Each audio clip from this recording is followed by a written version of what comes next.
The complete story of Rapunzel. The beginning, a mother's craving. Once upon a time, there lived a man and woman who longed for a child. After many years, the woman finally became pregnant. Their small house overlooked a magnificent garden filled with the most beautiful flowers and vegetables, surrounded by a high wall. This garden belonged to a powerful witch who was feared by everyone in the village. During her pregnancy, the woman would sit by her window and gaze into the garden. She noticed patches of fresh, green Rapunzel, a type of lettuce, growing in neat rows. The Rapunzel looked so crisp and delicious that she developed an intense craving for it. Day after day, her desire grew stronger until she could think of nothing else. She began to waste away, growing pale and thin. Her husband, deeply worried, asked what troubled her. "Oh," she replied, "if I cannot eat some of that Rapunzel from the garden behind our house, I shall surely die." The man loved his wife dearly and decided he must get the Rapunzel, no matter the cost. At twilight, he climbed over the wall into the witch's garden and hastily gathered a handful of Rapunzel. His wife made it into a salad and ate it eagerly. It tasted so good that her craving tripled by the next day. Her husband realized he must go again. As darkness fell, he climbed back over the wall, but this time the witch was waiting for him. "How dare you steal from my garden like a common thief?" she shrieked, her eyes blazing with fury. "You will pay for this crime." "Please have mercy," the man pleaded, trembling. "I only did it out of necessity. My wife saw your Rapunzel from our window and felt such a craving that she would have died if she hadn't eaten some." The witch's anger slowly subsided, and she spoke in a cold, calculating voice. "If what you say is true, then I will make you a bargain. You may take as much Rapunzel as you wish, but in return, you must give me the child your wife will bear. I will care for it like a mother and it will want for nothing." Terrified and seeing no other choice, the man agreed. The childhood and imprisonment. When the baby was born, the witch appeared immediately to claim her prize. She took the beautiful baby girl and named her Rapunzel, after the plant that had caused so much trouble. The witch raised Rapunzel as her own daughter, and the girl grew to be the most beautiful child under the sun, with magnificent golden hair that shone like spun gold. When Rapunzel turned 12 years old, the witch decided to lock her away from the world. She took Rapunzel deep into a forest and imprisoned her in a tall tower that had no door and no stairs. The tower was so high that only birds could reach the single window at the very top.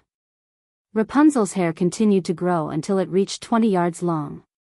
When the witch wanted to visit, she would stand at the base of the tower and call out, "Rapunzel, Rapunzel, let down your hair."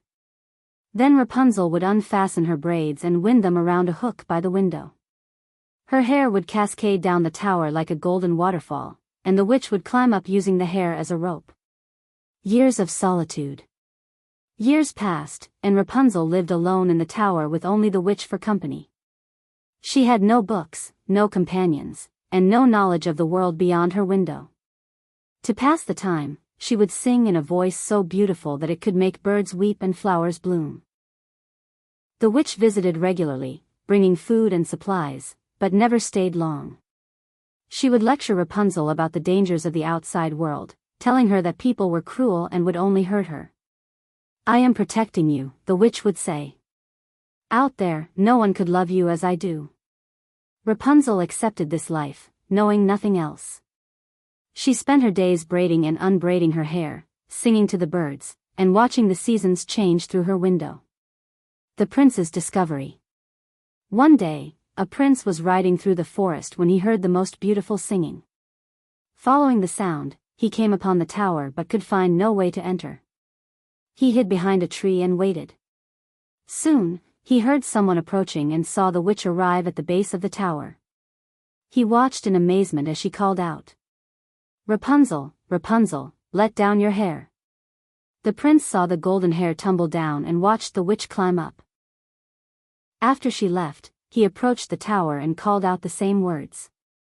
Rapunzel, thinking it was the witch returning, let down her hair. The prince climbed up and appeared at her window.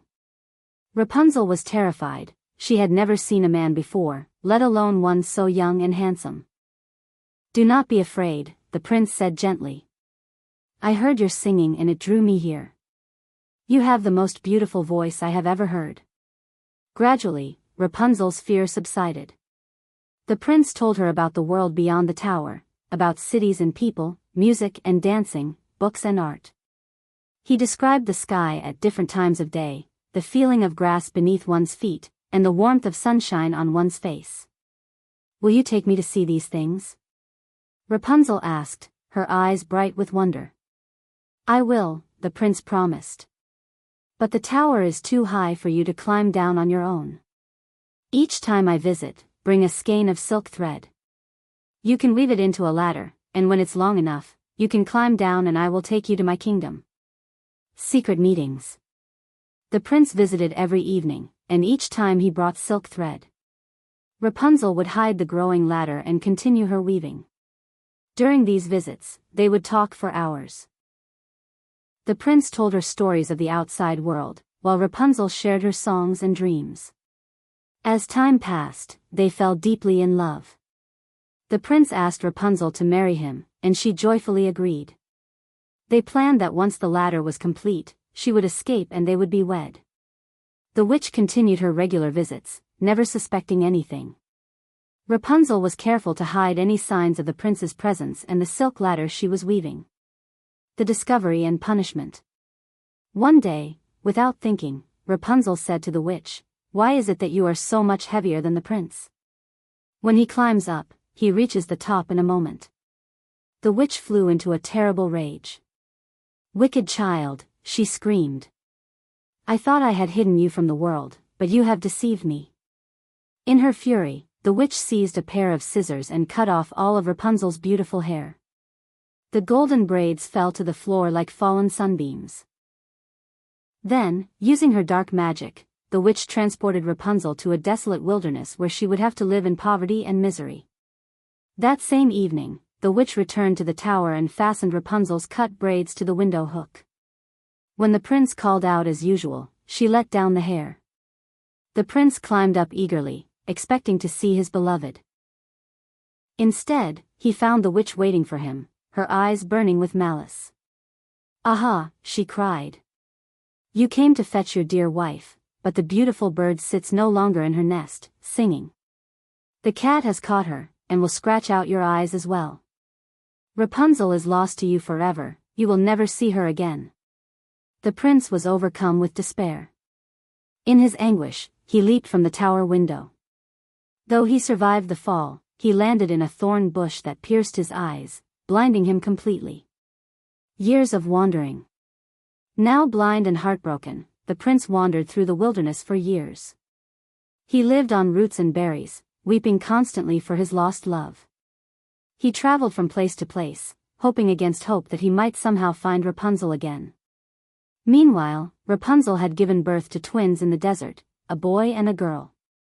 She struggled to survive in the harsh wilderness, foraging for food and shelter. Despite her hardships, she never stopped singing, and her voice carried her sorrow and longing across the barren landscape. She would sing lullabies to her children and songs of hope that someday she might be reunited with her true love. Her hair had grown back, though not as long as before, and she had learned to be strong and resourceful. The reunion. One day, as the prince wandered through a particularly desolate part of the wilderness, he heard a familiar voice singing a song of love and loss. His heart leaped. He would recognize that voice anywhere, even after all these years. Following the sound, he stumbled toward the voice. Rapunzel saw a ragged, blind man approaching and felt her heart stop.